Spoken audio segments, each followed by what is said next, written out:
Thank you very much. My name is David Sangalo. I am the chairman Flower Democratic Party, the youngest movement which we have created, and we created in the year 2021. So today we have a topic on how we can unite Africa.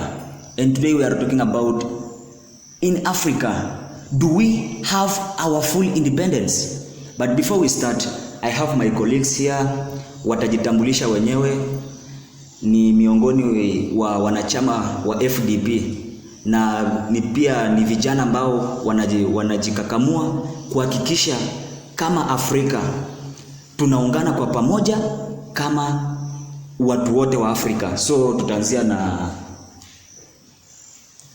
asante sana chairman. Kwa majina yangu ni Daniel Kimanzi, mimi ndo vice chairman Flower Democratic Party. Tuliona ni vizuri tunataka kuungana tujadiliane zidi tutaweza kupata independence in Africa as full as we can. Yeah, thank you. Yes, my name is Alex Kome. I'm the F.D.P Secretary General. Yes, and I think the discussion of today itaguzia mambo mengi ya Afrika ambayo sisi kama wa Afrika tumeshindwa kuyatatua, na so that we can have that solution on how we as Africans can be united, because the matter of being divided came in the time of colony. So the solutions that we are going to talk, I think they will be able to please you and also us. Thank you. Okay, thank you. My name is Rogers Kanali. So mimi ndio advisor wa FDP. Na leo tumeonelea tukae hapa kama group ya FDP tuweze kudiscuss on the matters arising. Juini mambo ya vijana kudiscuss since we'll make the future country. Sisi ndio tukiamua kuwa united, Africa tutakuwa united. That's why tuko hapa. I hope itakuwa discussion nyingine poa. I'm Alex Mtembei. I'm F.D.P member. I joined last year because I saw the inspiration which was in this young man. And I said, we as young men, we should look onto our problems, our daily problems, and try to solve them. So today we are here. We have a motion which we want to initiate. We want to initiate something of substance today. Thank you. okay, thank you very much, my colleagues. So we shall go direct to today's motion. In Africa, do we have our full independence? That is the question. Because many of the countries in Africa, they are celebrating the day which they attain their self-independence. Yes, I'm happy because we have our independence, but it seems to be we do not have our full independence. We have only the independence of flags, because we have flags in different parts of our in Africa. So tutaanzia na jinsi ambavyo sisi kama wa Afrika tulitawanyishwa kwa namna gani, na tena tutaweza kuwa pamoja namna gani, ili sasa tuende kwa part 2, the way sasa tunaweza kuja kwa pamoja kama watu wa Afrika, si ndio? Yeah. Okay, so we shall start from here. This is the present Africa ambayo sasa tuliweza kudividiwa, tukaekewa na boundaries in the Berlin Conference. Ndio hii sasa, you can see in the map mataifa zote za Kiafrika. Sasa mjadala sasa, mpira sasa ni iko upande wenu. Tuweze kuangalia haya mambo, jinsi ambavyo mambo ambayo yanatufanya sisi wenyewe kama wa Afrika tusiweze kuungana, ambayo inatuchanganya sisi wenyewe tusiweze kuungana, si ndio? So tutaanzia na my friend Alex. Kama tunaweza anzia na boundaries. Yes. the issue of boundaries came, as you know in history, or was initiated by Berlin Conference, which was held by those countries which were trying to divide Africa and to grab their land so that they can obtain raw materials which are there, they can be in control. So, like African communities, they lived in harmony, they had their own kingdoms. These kingdoms of theirs had their leaders, but when these Europeans came, they bring division and fall of these kingdoms. And these kingdoms, the way things are predicted, these kingdoms could have and could have merged the greatest as the time could pass, because Africans had leadership in themselves. They knew how to organize people, they knew how to live in harmony, they intermarried with others. But nowadays, it is not necessary for you to move from here to Uganda, from Uganda to Tanzania freely and do a trade. You must first be taken like a criminal. Second, you will be interrogated, what are you going to do? But when an European is coming in Africa, there are nothing which is done for him much. He is not taken, he or she is not taken like a criminal. They are taken like they are bringing aid to the poor. So, we should abolish this issue of boundaries. Yes, that is my opinion. Okay, yes, as my colleague has said, hii mambo ya boundaries in Africa, yani zimeleta division nyingi. Mi tu swali najiuliza, in Africa, mbona tulikubali kuwekewa boundaries? Vile unaangalia hii map ya Kenya, ya Africa, there is one thing una realize, they are not uniform. Mbona countries zingine zina ndogo na zingine kubwa? As Africans tulikuwa kimoja, we were one. Hata kama kulikuwa na kingdoms, but we still lived as one. Lakini the moment hizi boundaries zilifika, kuna countries tulianza kujitenga. Angalia kama South Africa. Hiyo country ilipitia shida until almost juzi hivi watu wanaweza kumbuka. Why? Labda there is something iko huko yenye sisi wenyewe Afrika tutajua. Kuna kitu labda hatuwezi tumia. Ukiangalia Africa is rich in mineral. Then how comes we are poor? Poverty imetoka wapi? Hizi boundaries zimetutawanyisha, hata zimegawa resources zetu. Tunafaa kuwa ka Afrika tuangalie what did the European base wakiwa wanatengeneza hiyo boundary. Nini walikuwa wanaangalia? Labda ni resources. Country fulani ilinyimwa, ingine ikapewa. Mbona wangekuja waweke tu half, kila country kuwa na the same nini? How comes Rwanda? Angalia Rwanda na South Sudan na Congo. Rwanda has the smallest, South Sudan has the biggest. What iko big kushinda Rwanda? Nini Rwanda iko nayo? Mbona ile kwa ndogo hivyo? So as we go on, wacha nipe colleagues wangu kwanza waongee before tuingie deep into boundaries. Okay, thank you. Hii issue ya border. Ya boundaries inafanya kukuwa na border disputes ambayo Afrika sisi wenyewe tuna fight sisi wenyewe kwa wenyewe. Alafu unapata place ukivuka mpaka kama una stakabadhi zingine, unapata unaonekana kama unaenda kudhulumu uhuru wa wengine. Lakini kitambo iko hivyo. Kitambo ulikuwa unaweza vuka, mnapiga kama ni trade, unarudi hivyo mnaingiliana. Lakini sasa hiyo ni shida kubwa sana. Ndio inafanya unapata Afrika tuko united. So ningeonelea aje tukatae mambo ya boundaries, tuungane kimoja, tukue Afrika ile ya zamani. Thank you. Thank you very much, my colleague. Yes,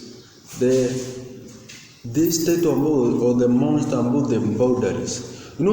Sisi kama wa Afrika, there was that time that tulikuwa tuko na ile furaha ndani ya mioyo yetu, kwa kuwa that the former Africa is not the current Africa nowadays.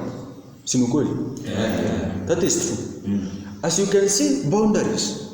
Yes, atukatai that this thing of boundary was brought by the peoples that colonized Africa. But kuna ile kitu sasa kama sisi wa Africa, there is that thing that have been disturbing us. Like my friend has said, Rwanda ikona the smallest, I think, area to be compared with what? So Sudan or Sudan. You see, mbona why? It's not that those people I think hawakuwa na chenye Rwanda wako nayo, that they decided that the people that colonized Rwanda so that they can have a smaller portion. Let's look a country like Uganda. Uganda was colonized by the British, but kulingana na vitabu vile huwa wanasema that Uganda, I think it is a landlocked country, no?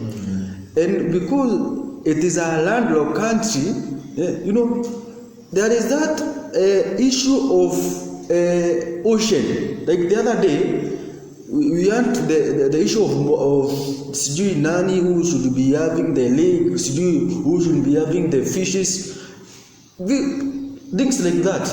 But sisi kama wa Afrika wenyewe tulishindwa kutatua shinda zetu, na that shinda haikuwepo ile wakati wetu before we colonized, no?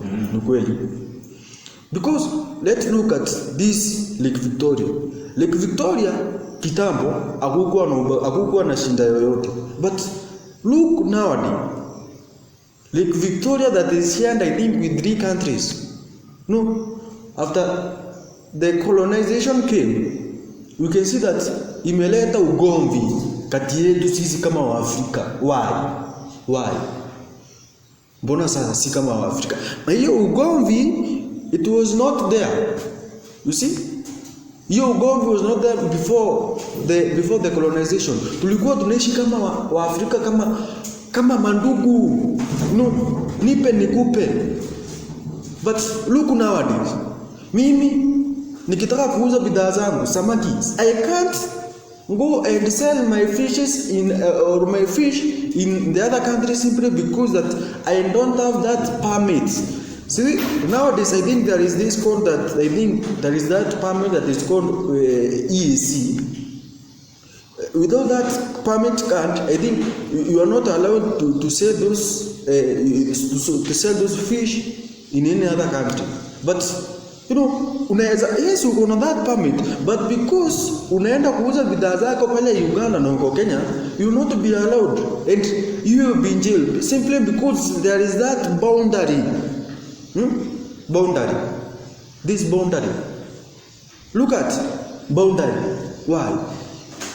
Sisi kama wa Afrika wenyewe, yes, tumejaribu kuweka this sijui EAC, IGAD, sijui akina Komesa, yes, but look, the major problem that is in those forums or those groups, what? Boundary.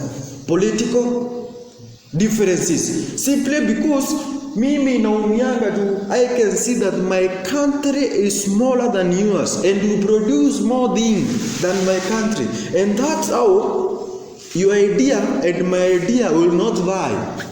You see? Boundary.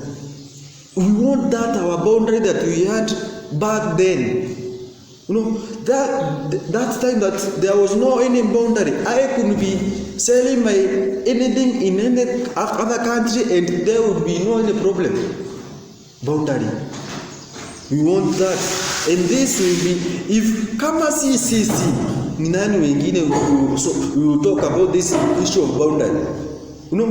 If If kama hatuchukulia hii mambo ikiwa serious, sisi kama wenyewe wa Afrika tutaishi kuangamia, tutaishi kuteseka, ilali wenye wako juu wataishi kupata hakuna hata kitu, wataishi kutuchekea juu wanaona sisi wenyewe wa Afrika tunahangaika, na tunahangaika sababu yao. Juu ya that they came with a boundary that could, I think, could make us, sisi kama wa Afrika wenye tulikuwa tumeshirikiana kama undugu, that hiyo undugu haipo tena. Boundary. Yes. Okay. Thank you very much. Nafikiri tumeyasikia hayo. The issue of boundaries. We as Africans, we must find a solution.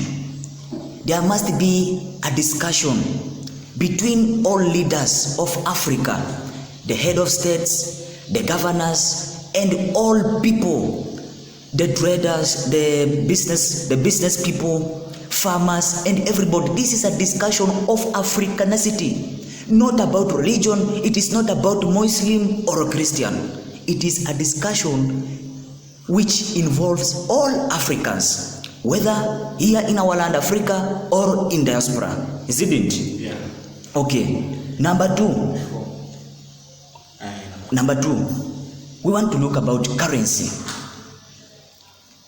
Okay, so samahani kwa waelekezi wetu ambao tunataka pia kuwatambua. Brian Kome, Samson Kemadhi ni waelekezi wetu pia wa kamera, na pia wako pamoja na sisi na tunaendelea pamoja.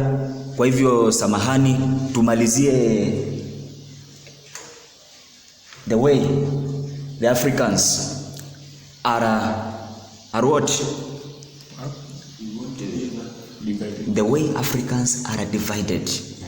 The solutions. So we are in point number 2. Point number 3, 4, 5, 6, then we conclude, we go to the solutions. The way we can unite Africa, isn't it? So hiyo itakuwa kwa awamu ya pili. So samahani, tutamalizia hii in brief, si ndio? Tupitie kwa sababu tu ya wakati ili tuende part 2. Kwa hivyo tutaangalia mambo na currency, about currency. Currency ambayo tuko nazo Africa. In Kenya we are using shillings, isn't it? Yeah. South Africa they are using what? Dollars, isn't it? Yeah. Nigeria, Lesotho, Seychelles, and other parts of Africa, other countries are using their currency. Na ukilinganisha baina ya currency yetu, for example hapa East Africa, baina yetu na wanachama wa Afrika Mashariki, currency zao utakuta ya Kenya iko juu kiasi, ndio? Utakuta ya Tanzania iko median, utakuta ya Uganda pia iko hivi, utakuta ya Kongo iko hivi. Kwa hivyo pia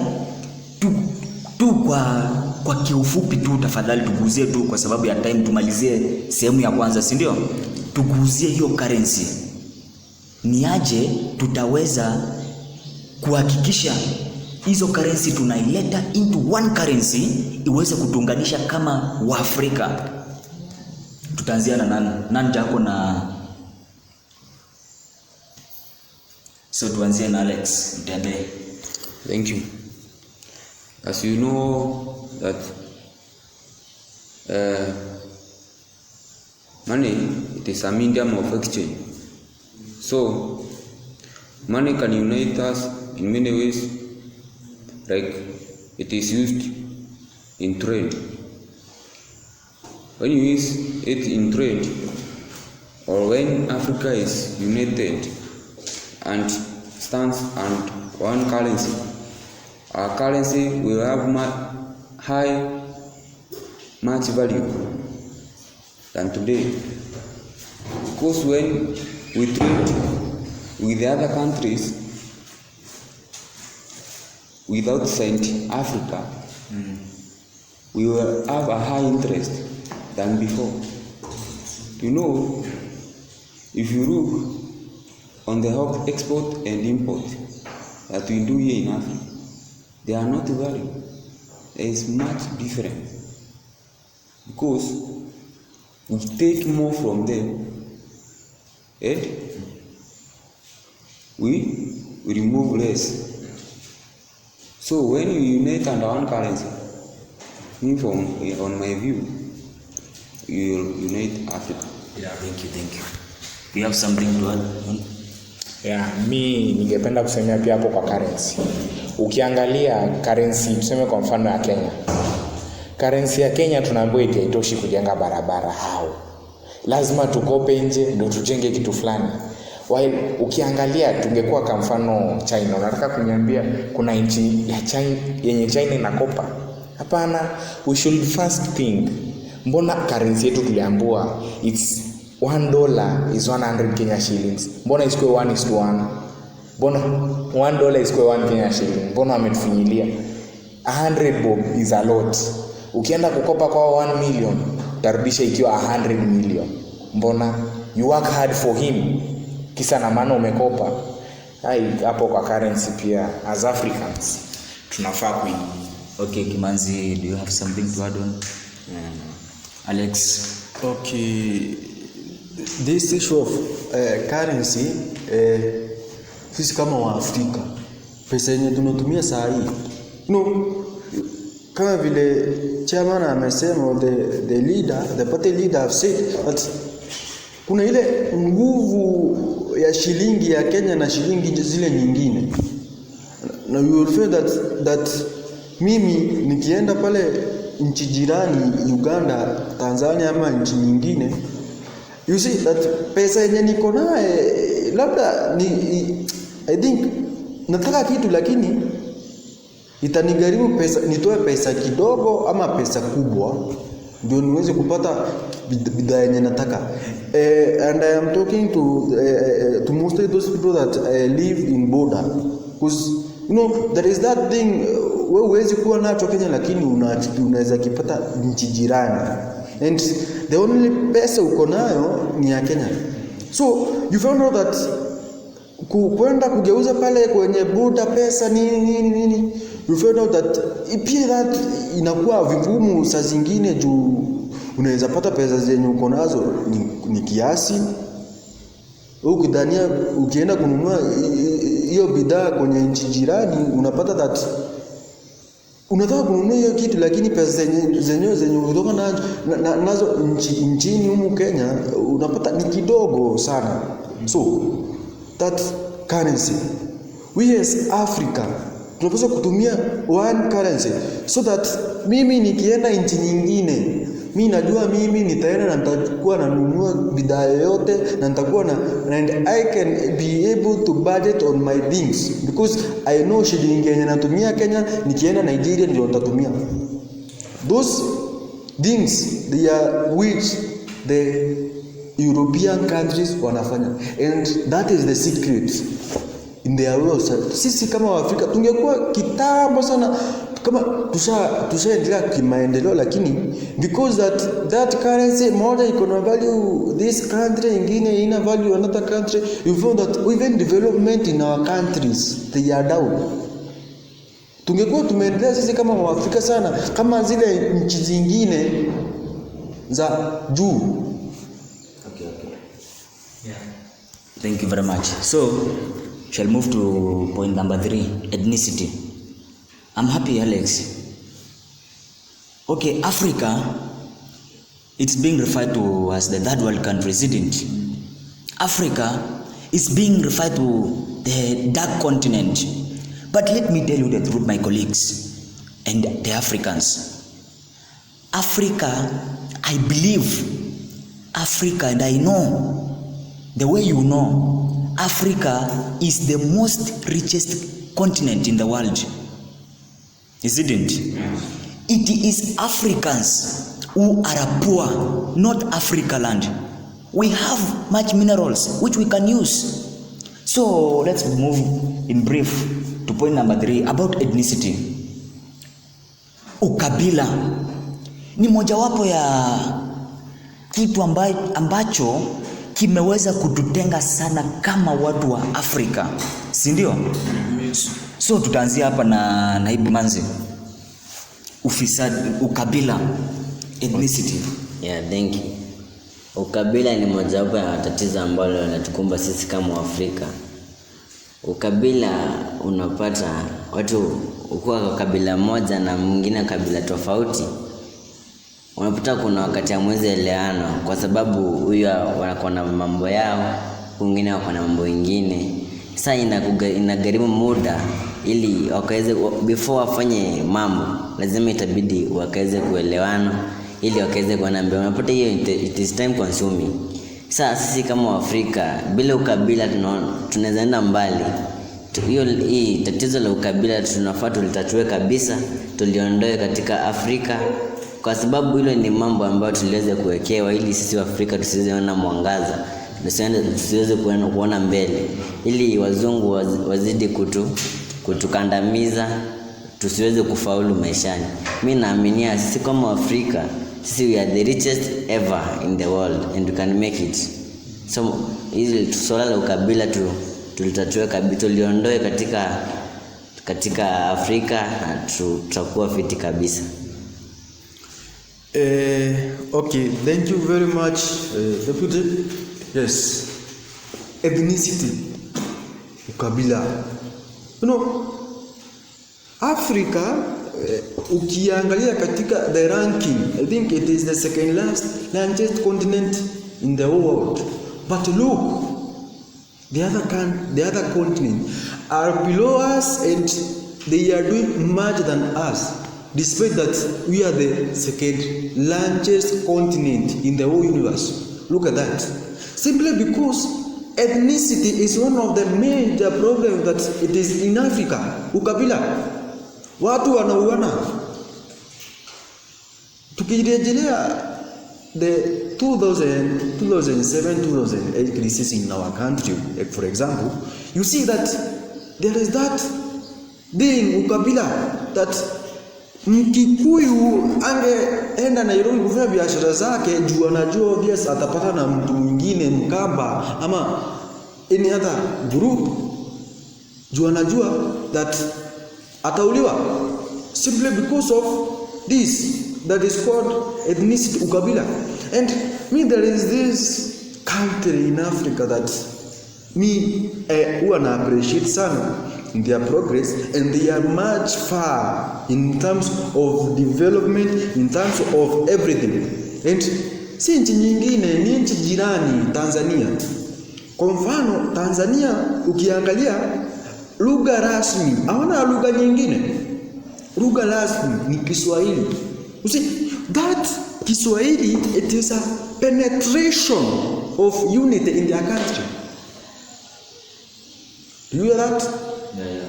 Okay, Tanzania, and kulingana na katiba yao inasema that Kiswahili ndio lugha rasmi na Kiswahili kinatumika popote. Not in our country. In our country, English, even although Kiswahili was passed the other day as to be the national language, was passed, it is not much about that. Yes, it is passed, but how does it being used nowadays? Inatumika kivipi? You see, yes, umeenda ofisini, unaongea Kiswahili, umepata na mzungu, amekuuliza talk in official language yenye unajua ni Kiswahili na Kiingereza, but for him or her, she or he expect that wewe uongee na lugha yenye anataka, and that is English. Many institutions in Africa, hapa shuleni and any other institution, you can't use Kiswahili olela. And I think one only place that Kiswahili is used and not that much, it is in the parliament. Na sio sana. You see, look, president akitoa speech, he can remove using English, Kiingereza. Hapo anasema nitasema machache kwa lugha ya Kiswahili. Why? Sisi ni Waafrika. English, it was brought by these red peoples or these white peoples. Kiswahili ni yetu sisi kama Waafrika.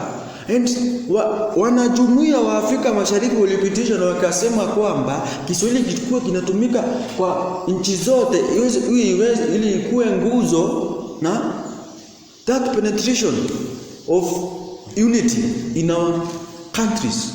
Why can't we Kenya, hata sisi tusiamue tukue kama ndugu zetu wana Tanzania, tushiriki pamoja, tuseme kuwa kuanzia leo Kiswahili ndio lugha rasmi ambayo sisi kama Wakenya tutakuwa tunatumia kwenye maofisini yetu, kwenye biashara zetu, kwenye kila mahali. But jaribu kusema hivyo in our country, uone hivyo, kesho utakujua. That is ethnicity.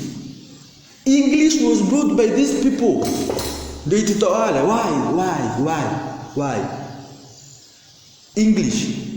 If sisi kama wana Afrika tungeketi chini na tunaamua lugha yetu ni Kiswahili ama lugha nyingine yenye tunaweza jifundisha, that could be better. Look people on England. Mtu wa England sahi he can't be anajua Kiingereza tu. Si ni kweli? Kiingereza.